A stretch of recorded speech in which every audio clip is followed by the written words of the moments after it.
Seth Samuel 16.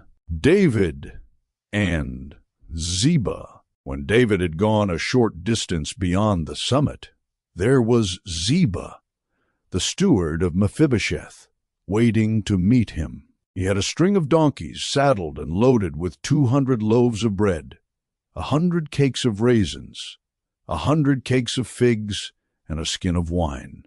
The king asked Ziba, "Why have you brought these?" Ziba answered, "The donkeys are for the king's household to ride on. The bread and fruit are for the men to eat, and the wine is to refresh those who become exhausted in the wilderness." The king then asked, "Where is your master's grandson?" Ziba said to him, "He is staying in Jerusalem, because he thinks, 'Today the Israelites will restore to me my grandfather's kingdom.'" Then the king said to Ziba, "All that belonged to Mephibosheth is now yours." "I humbly bow," Ziba said. "May I find favor in your eyes, my lord the king." Shimei curses David. As King David approached Bahurim, a man from the same clan as Saul's family came out from there. His name was Shimei, son of Gera, and he cursed as he came out. He pelted David and all the king's officials with stones, though all the troops and the special guard were on David's right and left. As he cursed, Shimei said, "Get out! Get out, you murderer, you scoundrel! The Lord has repaid you for all the blood you shed in the household of Saul, in whose place you have reigned. The Lord has given the kingdom into the hands of your son Absalom. You have come to ruin because you are a murderer." Then Abishai, son of Zeruiah, said to the king, "Why should this dead dog curse my lord the king? Let me go over and cut off his head." But the king said, "What does this have to do with you, you sons of Zeruiah? If he is cursing because the Lord said to him, 'Curse David,' who can ask, 'Why do you do this?'" David then said to Abishai and all his officials, "My son, my own flesh and blood, is trying to kill me. How much more then this Benjamite? Leave him alone.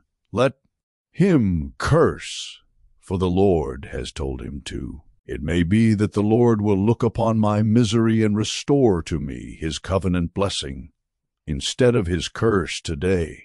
So David and his men continued along the road while Shimei was going along the hillside opposite him, cursing as he went and throwing stones at him and showering him with dirt.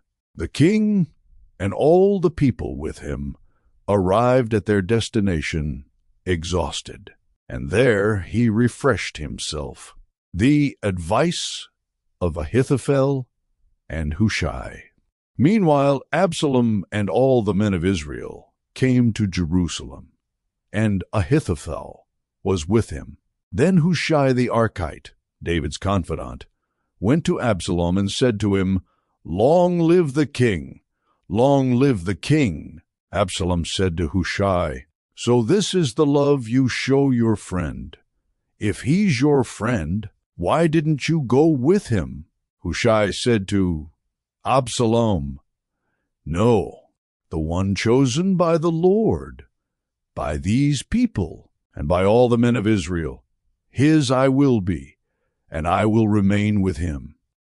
Furthermore, whom should I serve? Should I not serve the Son? Just as I served your father, so I will serve you." Absalom said to Ahithophel, "Give us your advice. What should we do?" Ahithophel answered, "Sleep with your father's concubines, whom he left to take care of the palace. Then all Israel will hear that you have made yourself obnoxious to your father, and the hands of everyone with you will be more resolute." So they pitched a tent for Absalom on the roof, and he slept with his father's concubines in the sight of all Israel. Now in those days, the advice Ahithophel gave was like that of one who inquires of God. That was how both David and Absalom regarded all of Ahithophel's advice.